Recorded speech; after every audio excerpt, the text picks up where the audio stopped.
Hello guys, welcome to the selection classes. आज के series में हम फिर से ले आए हैं करंट अफेयर्स। तो अब तक आपने मई सेशन में जो है मंथ का करंट अफेयर्स देखा था। अब आप अप्रैल मंथ का भी करंट अफेयर्स देखेंगे। तो यहाँ पे कुछ इंपॉर्टेंट क्वेश्चंस मैंने इस पीडीएफ में डाले हैं, इस क्लास में डाले हैं। आप इसे नोट डाउन भी कर सकते हैं। तो चलिए स्टार्ट करते हैं। सबसे पहला question, links U2 system is an indigenously developed naval gun fire control system manufactured by which institution? तो लिंक्स U2 system जो एक गन है, नेवल गन फायर, वो किसने बनाया है, किस इंस्टीट्यूशन ने बनाया है? तो आपका करेक्ट आंसर है इसमें BEL, BEL। Links U2 system is an indigenously developed naval gun fire control system। तो एक naval gun fire control system है। The Union Defence Ministry recently signed a contract with Bell for the procurement of 13 of these systems for the Indian Navy। तो जो union defence ministry है, हमारी जो defence ministry है, उन्होंने हाल ही में sign किया है कॉन्ट्रैक्ट बेल के साथ, ताकि वो 13 ऐसे सिस्टम बना सके इंडियन नेवी के लिए। The purchase under the Buy Indian IDMM indigenously designed, developed and manufactured category will be placed on new GAN offshore patrol vessels to be constructed indigenously at Garden Rich Shipbuilders and Engineers and Goa Shipyard Limited। तो जो ये manufacturing हो रही है, वो garden rich ship builders और engineers जो है गोवा शिपयार्ड लिमिटेड, ये सारे मिलके कंस्ट्रक्शन कर रहे हैं। Question number second, which country passed safeguard mechanism to force coal mines and oil refineries to minimize emissions? कौन सी कंट्री पास ये सेफ गार्ड मैकेनिज्म, ताकि वो coal mines and oil refineries को कम कर सके? अब जो जो एमिशंस होते हैं उसमें जो निकलती हैं, वो कम कर सके। तो ऑस्ट्रेलिया इसका करेक्ट आंसर है। ये कंट्री पास की है सेफ गार्ड मैकेनिज्म, जो कि जैसे कि कोल माइंस होते हैं, जो ऑयल रिफाइनरीज होती है, वहां पे काफी पोल्यूशन होता है जब ये सारी प्रोसेस वहां पे होती है। तो उनका जो पोल्यूशन कम करने के लिए एक सेफ गार्ड मैकेनिज्म पास हुआ है, तो वो कंट्री ऑस्ट्रेलिया ने पास किया है। Australia safeguard mechanism, which was passed recently by the country's parliament, will force coal mines and oil refineries to minimize emissions by around 4% each year. It is part of the efforts taken by the government to reach net zero emissions by 2050। तो जो Australia के safeguard mechanism है, वो उन्होंने हाल ही में पास किया है, जो है कंट्री में एक पार्लियामेंट में, कि जो भी कोल माइंस ऑयल रिफाइनरीज है, उनमें जो भी पोल्यूशन एमिट हो रहा है, उसको कम करने के लिए हर साल 4%। तो ये गवर्नमेंट का ही एक एफर्ट है, ताकि मतलब उनका एम है कि वो 2050 तक वो जीरो एमिशंस पे पहुंच जाए, मतलब कि बिल्कुल भी पोल्यूशन ना हो कोल माइंस और ऑयल रिफाइनरीज से। Question number third, Zang Pal Bung Zang Dhok Palri monastery is situated in which state? तो ये कहाँ पे सिचुएटेड है? तो ये सिचुएटेड है अरुणाचल प्रदेश, इंडिया में। तो ये क्या है? It is situated in Tawang district in the state of Arunachal Pradesh. This Buddhist monastery recently introduced dances of two deities, Paladin Lamo and Ganpo और महाकाल। तो ये एक बुद्धिस्ट का मॉन्स्ट्री, मतलब बुद्धिस्ट का जो है एक तरह से टेम्पल, या फिर कह सकते हैं कि वहां पे बुद्धिस्ट का हिस्ट्री दिखाया गया है, जिन्होंने मतलब दो लोगों को इंट्रोड्यूस कराया है डांस करते हुए, पाल्डेन लामो को, गानको को, या फिर महाकाल को कह सकते हैं, Mahakala. Next question, which sorry when is the world autism awareness day observed every year? तो वर्ल्ड ऑटिज्म अवेयरनेस डे कब मनाया जाता है? तो ये मनाया जाता है अप्रैल 2 को। World autism awareness day is observed on April 2 every year. The theme for 2023 is transformation toward a neuro-inclusive world for all. This year's celebration focuses on the contribution of autistic people in the home, work, arts and policy making. Okay, तो ये जो autism awareness day है, वो हर साल अप्रैल 2 को मनाया जाता है, मतलब देखा जाता है। और जो थीम था इसका 2023 का, वो ट्रांसफॉर्मेशन था toward a neuro inclusive world for all. ये साल सेलिब्रेशन जो है ये जब भी सेलिब्रेट करते हैं ईयर में, तो ये फोकस करते हैं उन लोगों का कंट्रीब्यूशन जो कि ऑटिस्टिक लोग हैं, मतलब जिनकी जो सोच है वो बहुत ही डिफरेंट है, जो कि होम में रहते हैं या काम करते हैं या आर्ट है, मतलब कि वो इन सब जगहों पे हैं, और पॉलिसी मेकिंग है, जो कि मतलब आत्म केंद्रित है, जो लोग अपने सेंट्रल को काफी ज्यादा फोकस करते हैं। आत्म केंद्रित लोग को ही ऑटिस्टिक पीपल कहा जाता है। और neuro inclusive world for all, मतलब कि जितने भी लोग जो भी आइडिया सोचते हैं उनकी सबकी वैल्यू हो, मतलब उनका सबका जो है डिसीजन मेकिंग में हेल्प, मतलब कि लिया जाए, उनका कंट्रीब्यूशन लिया जाए। ठीक है, तो ये हो गया। अप्रैल 2 को वर्ल्ड ऑटिज्म अवेयरनेस डे मनाया जाता है। नाउ क्वेश्चन नंबर 5, विच payment bank launched WhatsApp banking services? कौन से पेमेंट बैंक ने व्हाट्सएप बैंकिंग सर्विसेज स्टार्ट किया? जो हम लोग व्हाट्सएप पे डायरेक्टली पेमेंट का ऑप्शन आने लगा, वो किस बैंक ने किया है? तो वो किया है India post payments bank. WhatsApp banking services was launched recently by the India post payments bank in collaboration with Airtel. It enables the IPPB customers to access banking services from their mobile phone. The Airtel IPPB WhatsApp banking solution aims to provide multi-language support. तो जो है WhatsApp banking services हाल ही में India post payment bank ने Airtel के साथ collaborate होके, मतलब उसके साथ मिल के बनाया है, और ये आईपीपीबी कस्टमर्स को बैंकिंग सर्विसेज लेने अपने मोबाइल फोन से बैंकिंग सर्विसेज का लाभ उठाने का जो है एक्सेस, मतलब कि सर्विस देती है। और जो Airtel IPP WhatsApp banking solution का एम है कि वो मल्टी लैंग्वेज में सपोर्ट प्रोवाइड करे, मतलब अभी हिंदी और इंग्लिश में है, तो वो चाह रहे हैं कि ये पूरी कंट्री जो है इसका लाभ उठा सके, इसलिए लैंग्वेज में वैरायटी वो लोग ले आएंगे बाद में। Question number 6. At present, how many percentage of inhabited villages in India have declared themselves ODF plus? तो कितने परसेंटेज लोग जो विलेज में रहते हैं इंडिया में, उन्होंने अपने आप को ओडीएफ प्लस डिक्लेयर किया? तो ओडीएफ जो है वो उसका ये मतलब है कि अ, जो डिफेक्ट, जो हम लोग मतलब डिफेक्ट के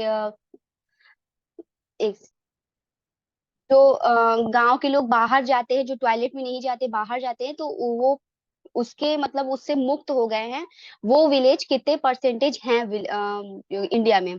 तो वो है 40% लोगों ने अब ओडीएफ प्लस खुद को करवा लिया है। And ODF plus village is the one that sustains is ODF status and ensures management of solid and liquid waste while remaining visually clean. Currently, more than 40% of inhabited villages in India have declared themselves ODF plus.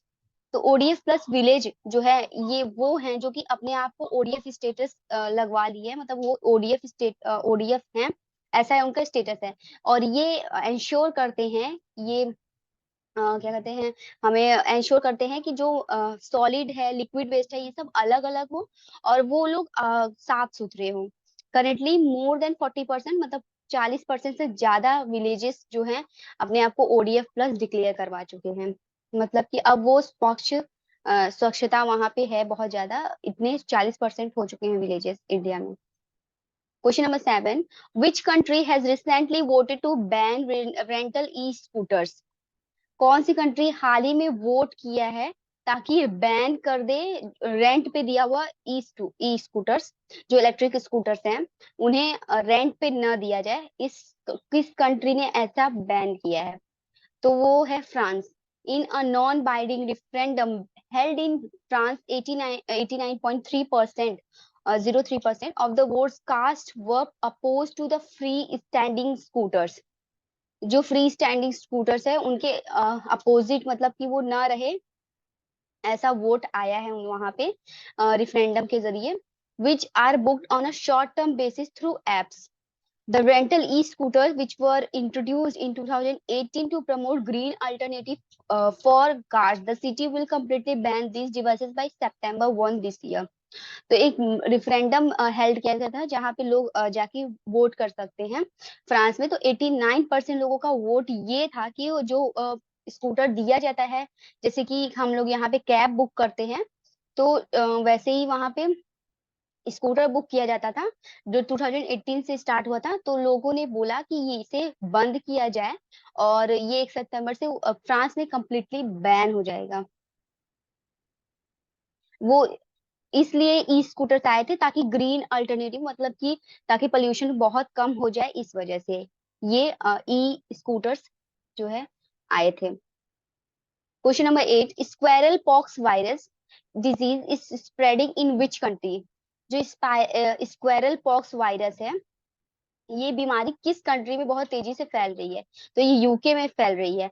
Squirrel pox virus is a deadly disease affecting the United Kingdom red squirrels. तो red स्क्वेल्स को ये UK के red squirrels को काफी ज्यादा effect करी है, वो उनकी मतलब कि मौत हो जा रही है इस बीमारी से।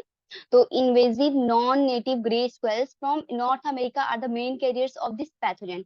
तो ये जो वहां के जो पहले से रह रहे स्क्वायर, जिनको कहा जाता है ग्रे स्क्वायरल्स, जो नॉर्थ अमेरिका से आए हैं, वो ही ये बीमारी को, मतलब इनके अंदर ही वो वायरस है जो कि ये फैला रहे हैं रेड स्क्वायरल्स को, जो कि यूके में रहते हैं।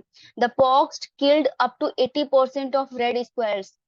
वो पॉक्स मतलब ये बीमारी 80% रेड स्क्वायरल्स को मार दिए, गिलहरी को, लाल गिलहरी को, over winter at one of just 3 sites. मतलब एक साथ तीन अलग अलग जगहों पे 11,000 लोगों ने अभी साइन किया है ये पिटीशन, ताकि वो लोग इस वैक्सीन रिसर्च के लिए फंड करें। वेल्श गवर्नमेंट से उन्होंने एक सिफारिश की है कि इस फंड मतलब इनके बीमारी के वैक्सीन की रिसर्च की जाए, उसके लिए फंड वो लोग जमा कर रहे हैं। Question number 9, Catanduanes island which was seen in the news is located in which country? तो हाल ही में जो हमने न्यूज देखा कैटेनडुआंस आइलैंड के बारे में, तो वो किस कंट्री में मतलब कि लोकेटेड है? तो वो है लोकेटेड फिलीपींस में। Catanduanes island is the 12th largest island in the Philippines. A shallow earthquake of 6.2 magnitude struck this island recently। तो कैटेडुअन्स आइलैंड ये 12वीं सबसे बड़ी आइलैंड है फिलीपींस में।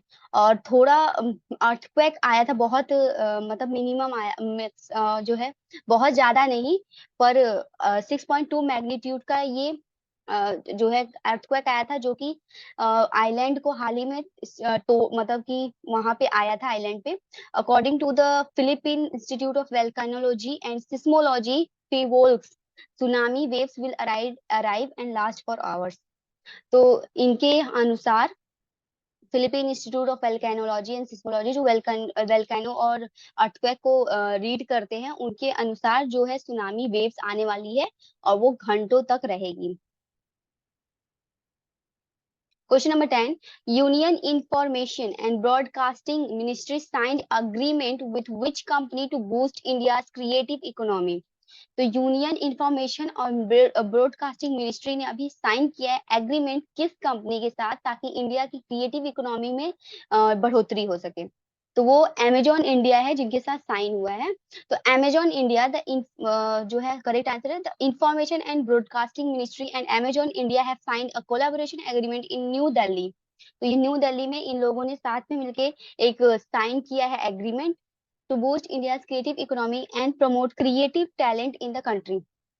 ताकि इंडिया में जो है इकोनॉमी में टैलेंट जो भी मतलब इंडिया में जितने टैलेंटेड लोग हैं उन्हें प्रमोट किया जाए।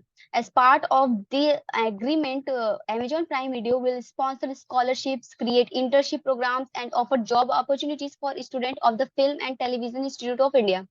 तो FTII में इस जो है एग्रीमेंट के अनुसार अब Amazon प्राइम वीडियो स्पॉन्सर करेगी, मतलब देगी, स्कॉलरशिप देगी स्टूडेंट्स को, इंटर्नशिप प्रोग्राम्स देगी और जॉब अपॉर्चुनिटीज भी देगी उन लोगों को जो लोग फिल्म इंस्टीट्यूट से जो है रिलेटेड, मतलब फिल्म इंस्टीट्यूट से जो है रिलेटेड हैं, जो वहाँ की फिल्म की पढ़ाई कर रहे हैं और फिल्म एंड टेलीविजन इंस्टीट्यूट की। तो उन स्टूडेंट्स को यहाँ पे काफी ज्यादा फायदा होने वाला है अमेजोन की तरफ से। एंड सत्यजीत रे फिल्म एंड टेलीविजन इंस्टीट्यूट, तो ये कुछ इंस्टीट्यूट्स हैं जो कि फिल्म एंड फैशन पे ज्यादा फोकस करते हैं। ओके, तो नेक्स्ट क्वेश्चन।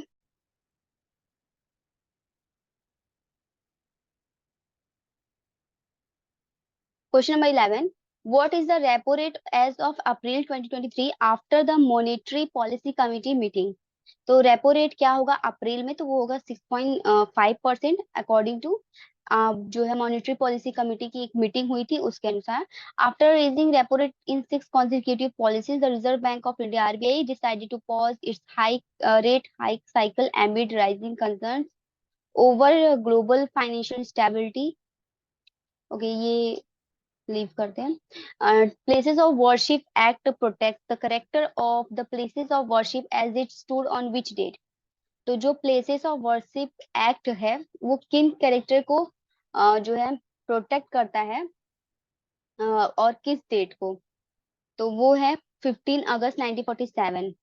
तो प्लेसेस ऑफ वर्शिप एक्ट 1991 में एक लॉ प्रोटेक्ट करी थी the character of the places of worship as it stood on August 15 1947 and prevent any changes that could compromise the character.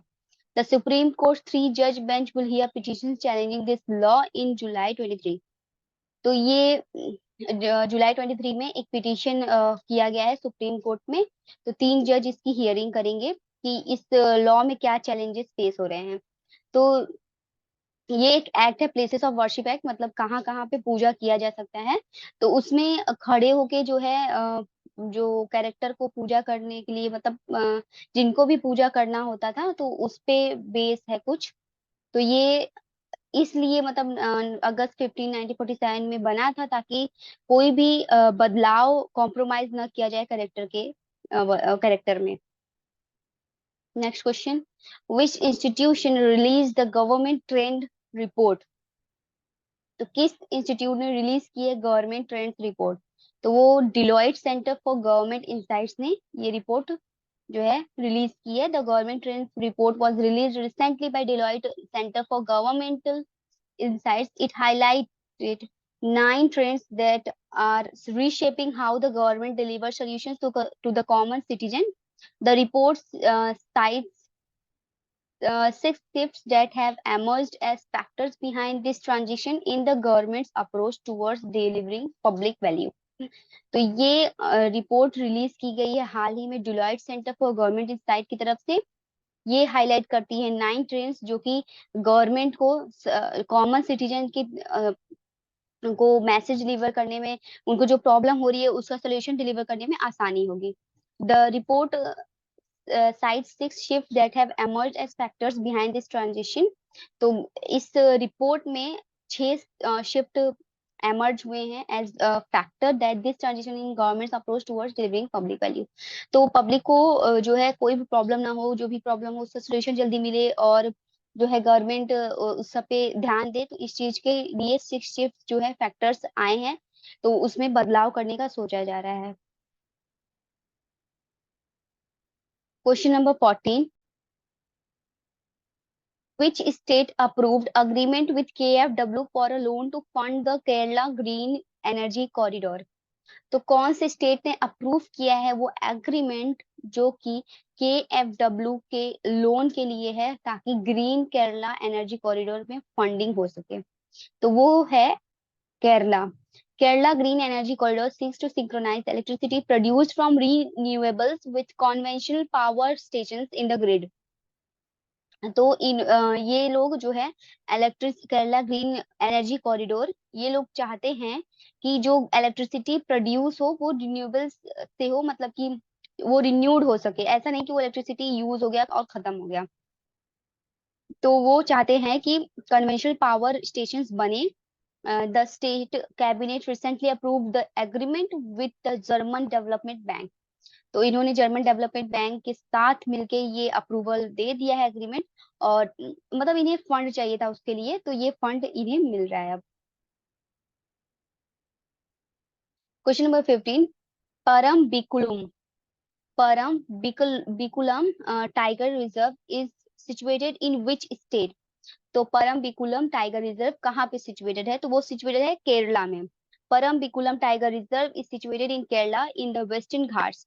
A division bench of the Kerala HC has ordered the wild elephant locally called Arikompan to be captured, radio colored collared and translocated in this protected area. The forest department approached the Assam government to procure a satellite radio collar to be attached to the wild tusker in Idukki before it is translocated from Idukki to Parambiculam.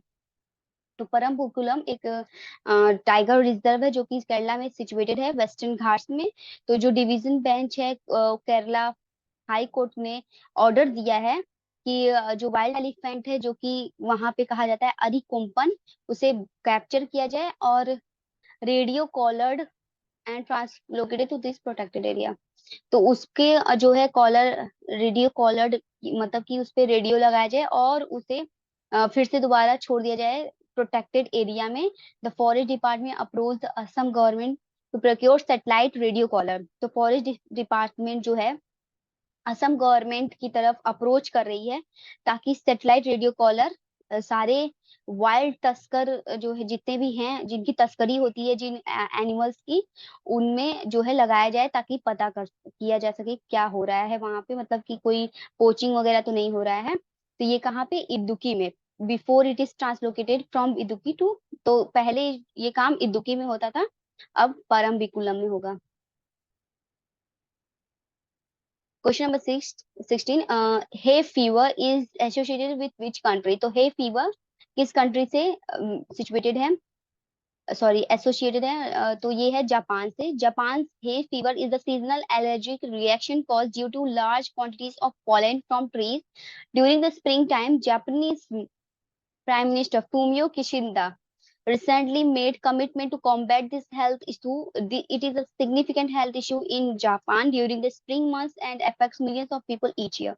तो Japan है fever एक seasonal allergic reaction है जो कि बहुत सारे quantity में pollen जो कि ट्री से गिरते हैं, जो फ्लावर में जो पॉलेंस होते हैं वो अगर गिरते हैं स्प्रिंग टाइम में, तो इससे वहां के लोगों को एक एलर्जी होती है जो कि सीजन्स में आती है। जैसे स्प्रिंग टाइम में जब वो गिरती है तभी उनको होती है। तो जापानीज के प्राइम मिनिस्टर फूमियो किशिदा ने अभी हाल ही में कमिटमेंट किया है कि इस हेल्थ इश्यू को हम लोग खत्म करेंगे और जो है इट इज सिग्निफिकेंट। तो ये जापान में स्प्रिंग महीने में बहुत सारे लोगों को, बहुत मिलियंस लोगों को अफेक्ट करता है। Question number 17, Dibang wildlife sanctuary is situated in which state. तो Dibang wildlife sanctuary कहाँ पे सिचुएटेड है, तो ये सिचुएटेड है अरुणाचल प्रदेश में। तो इडू मिश्मी इज सब tribe of larger Mishmi group in Arunachal Pradesh and Tibet. तो इडू मिशु जो है एक बहुत बड़े मिश्मी ग्रुप का छोटा सा पार्ट है, ट्राइबल पार्ट है, ट्राइबल ग्रुप का पार्ट है। Idu Mishmi people are currently opposing National Tiger Conservation Authority's proposal to notify the Dibang wildlife sanctuary in Arunachal Pradesh as a tiger reserve due to concerns regarding access to the forest.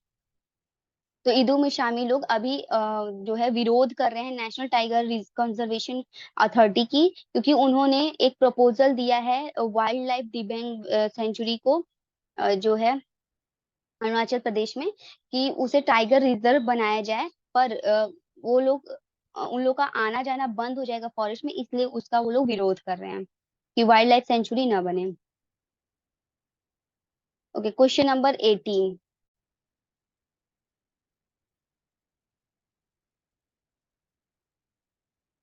Muthu वंश are tribal cultivators in the hills of which state. तो मुथु वंश कौन से tribal cultivators हैं, मतलब कौन से state के ट्राइबल कल्टीवेटर्स हैं, मतलब वो ट्राइबल सोसाइटी के हैं और कल्टीवेटर्स हैं हिल्स में। तो वो हैं केरला और तमिलनाडु के। मुथु वंश are tribal cultivators in the hills of Tamil Nadu, Coimbatore and Kerala, Adimali and Devikulam forest region. तो ये जो फॉरेस्ट है यहाँ के, ये ट्राइबल कल्टीवेटर्स हैं Muthuvan. According to an expert committee appointed by the Kerala high court regarding human animal conflict and the wild tusker Arikompan, the Muthuan tribal committee have coexisted with the wild animals in Chinakanal. However, the subsequent unscientific resettlements in the region triggered an increase in human-animal conflict. तो according to an expert committee, तो एक expert committee के मुताबिक जो Kerala high court ने human animal जो conflict का appoint किया था, मतलब कि इन्हें सुधारने के लिए जो अरिकोम्पन को लाया था।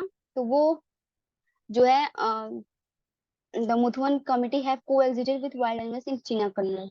तो वो चीना कन्नल के वाइल्ड एनिमल्स के साथ रहना चाह रहे थे, मुथु मतलब वहां पे थे पहले से। However, the subsequent unscientific resettlements in the region triggered an increase in, तो वहां पे जो है केरला तमिलनाडु के जो मुथुआंस है, ये लोग ह्यूमन एनिमल कॉन्फ्लिक्ट को ज्यादा बढ़ावा दे रहे हैं, मतलब कि इंसान जानवर में बहुत ज्यादा लड़ाई हो रही है, वो लोग साथ में रहना नहीं चाह रहे हैं, tribal societies. Question number 19.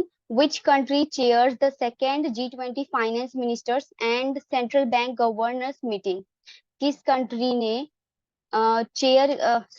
which country chairs the second G20 finance ministers and central bank, तो कौन सी कंट्री ने होस्ट किया था, मतलब कि सेकेंड G20 फाइनेंस मिनिस्टर और सेंट्रल बैंक गवर्नर्स की मीटिंग? तो वो इंडिया में किया गया था। Union finance minister Nirmala Sitharaman arrived in Washington DC to attend the 2023 spring meetings of the world bank and the international monetary fund along with G20 meetings. तो वो गई थी यूके में, वॉशिंगटन डीसी में। वहां पे उन्होंने ये मीटिंग की थी किसके साथ? World bank, international monetary fund और G20 मीटिंग्स के साथ। Investor bilateral meetings and other associated meeting, तो ये सारे मीटिंग्स के लिए वो वहां पे पहुंची थी। Finance minister Sitharaman and RBI Shaktikanta Das will jointly chair the second G20 finance minister and central bank. तो ये दोनों साथ में जो है मीटिंग को चेयर करेंगे second G20 finance minister and central banking governors meeting में। Question number 20. When the world homeopathy day observe every year? तो वर्ल्ड होम्योपैथी डे कब आता है हर साल? तो वो आता है अप्रैल 10 को। The World Homeopathy Day is celebrated each year on April 10 to pay tribute to homeopathy and its contribution to the world of medicine. तो ये होम्योपैथी के लिए एक ट्रिब्यूट होगा और इसका जो भी कंट्रीब्यूशन है मेडिसिन के वर्ल्ड में, तो उसके लिए ट्रिब्यूट के लिए ये सेलिब्रेट किया जाता है। The day is observe on the birth anniversary of German physician doctor Christian Friedrich Samuel Hahnemann, the founder of homeopathy. तो ये doctor Christian Friedrich Samuel Hahnemann जो है फाउंडर है होम्योपैथिक के, ये जर्मन फिजिशियन है। इनकी एनिवर्सरी, बर्थ एनिवर्सरी पे ये मनाया जाता है। Homeopathy is one of the popular alternative medical systems in India. तो ये होम्योपैथी सबसे ज्यादा पॉपुलर अल्टरनेटिव है मेडिकल सिस्टम में इंडिया में, क्योंकि होम्योपैथिक लोग ज्यादा प्रीफर करते हैं। Question number 22. Which state UT has organised the Baisakhi महोत्सव 2023? कौन सी स्टेट ऑर्गेनाइज करती है बैसाखी महोत्सव 2023? तो वो करती है जम्मू एंड कश्मीर। बैसाखी महोत्सव 2023 will be organized by Jammu directorate of tourism. तो ये Jammu directorate of tourism organise करेगी। The event celebrate Dogra culture and heritage. तो इवेंट सेलिब्रेट करती है डोगरा कल्चर और हेरिटेज को। डोगरा वहां पे जो है कल्चर है, एक वहां पे हेरिटेज है, उन्हें सेलिब्रेट करती है। Baisakhi also known as Vaisakhi is one of the harvest festival celebrated in India. तो ये हार्वेस्टिंग का फेस्टिवल है, जब कटाई होती है खेतों में तो उस टाइम इसे सेलिब्रेट किया जाता है। And in parts of world largely by the Sikh community. तो ये बहुत सिख कम्युनिटी के लोग ही इसे ज्यादा जो है सेलिब्रेट करते हैं। Second question, where is Zojila tunnel being constructed? तो जोजिला टनल कहाँ बन रहा है? तो वो बन रहा है Jammu and Kashmir. The Zojila tunnel which would be Asia longest tunnel once completed is being constructed in Jammu and Kashmir. तो जम्मू एंड कश्मीर में जो है जोजिला टनल बनने जा रहा है, जो कि एशिया का सबसे बड़ा लंबा जो है लॉन्गेस्ट टनल होगा। तो वो सारे weather is to establish all weather connectivity for Ladakh. तो लद्दाख में हर तरीके से कनेक्ट करने के लिए ये जो है जोजिला टनल बन रहा है। और 19 tunnels are being constructed in Jammu and Kashmir at a cost of rupees 25,000 crore, and of which the one is Zoji La tunnel. तो सबसे मतलब कि 90 टनल्स कंस्ट्रक्ट हो रहे हैं जम्मू एंड कश्मीर में 25,000 करोड़ का, जिनमें से सबसे बड़ा होगा Zoji La tunnel. With the construction of this 14.15 kilometre tunnel. तो ये जो टनल होने वाला है वो 14.15 किलोमीटर बड़ा टनल होने वाला है। And there will be all weather connectivity for Ladakh. तो वो जो है लद्दाख में जाने के लिए हर तरह से सुटेबल होगा, मतलब कि हर रूट से वहां लद्दाख से आप कनेक्ट हो सकते हैं उस टनल के जरिए। which will cut down travel time to cross the Zojila Pass from 3 hours to 20 minutes। तो ये इतना ज्यादा सुटेबल होगा जो जोजिला टनल कि आप जो 3 घंटे में लद्दाख पहुंचेंगे जम्मू से, वो आप 20 मिनट में पहुंच जाएंगे इस टनल के जरिए। Next question. Amolopes sisu is a new species of frog discovered in which state of India? तो एमोलोप सिजु एक नया स्पीसीज है फ्रॉग का। ये कहाँ पे डिस्कवर हुआ है इंडिया में? तो ये हुआ है मेघालय में। The researchers from the Zoological Survey of India have discovered a new species of frog named Amolops sisu in a cave situated in Meghalaya's South Garo Hills district। तो एमोलोप सिजु एक केव है जो कि मेघालय के साउथ गारो हिल्स में सिचुएटेड है, वहां पे है ये केव। ओके, तो ये रिसर्चर जो जियोलॉजिकल सर्वे करते हैं इंडिया में, उन्होंने ये डिस्कवर किया है जिसका नाम एमोलोप सिजु है। वो एक केव में रहते हैं जो कि मेघालय साउथ गारो डिस्ट्रिक्ट में लोकेटेड है। तो Siju is a 4 kilometre long natural limestone cave. तो सीजू एक बहुत बड़ा 4 किलोमीटर बड़ा और काफी मतलब नेचुरल लाइमस्टोन केव है। इसे बनाया नहीं गया, ये ऑलरेडी वहां पे था, एग्जिस्टेड था। From where the species were discovered, जहाँ पे ये स्पीसीज डिस्कवर किया गया था। हेंस द फ्रॉग स्पीसीज है named after the place of it discovery. तो ये एमेलोप जो है इसका नाम इस केव के जरिए पड़ा क्योंकि ये वहां पे पाया गया था। Last question. Litoria gracilis, which was recently discovered in Papua New Guinea, belongs to which species? तो ये लिटोरिया ग्रेसिलिस ये कौन से स्पीसीज से जो है रिलेटेड है, और ये हाल ही में इसका डिस्कवर हुआ है। तो ये फ्रॉग से रिलेटेड है, ये नया डिस्कवर हुआ है जो कि है पापुआ न्यू गिनिया में। तो Litoria gracilis is one of the 5 new species of Australian tree frogs found in Papua New Guinea. The other 4 species are Litoria rhiniensis, Litoria hematogaster, Litoria lacey, and Litoria nispila. While tree frogs typically lay their eggs directly into water, the newly described species of the genus Litoria might all use structures like trees and rock faces to deposit their offspring। तो generally जो है frog जब अपने young ones को birth देते हैं तो वो वाटर में एग्स ले करते हैं, मतलब वहां पे बच्चे पैदा होते हैं उनके। बट ये जो डिस्कवर हुए हैं पेड़ पे रहने वाले फ्रॉग्स, वो शायद जो है अपने यंग वंस को बर्थ दे ट्रीज या रॉक फेसेस पे, वहां पे जाके उसे डिपॉजिट करे। ओके, तो आज के लिए इतना ही, मिलते हैं नेक्स्ट वीडियो में। आपको ये वीडियो अच्छा लगे तो इसे लाइक करें और चैनल को सब्सक्राइब करें।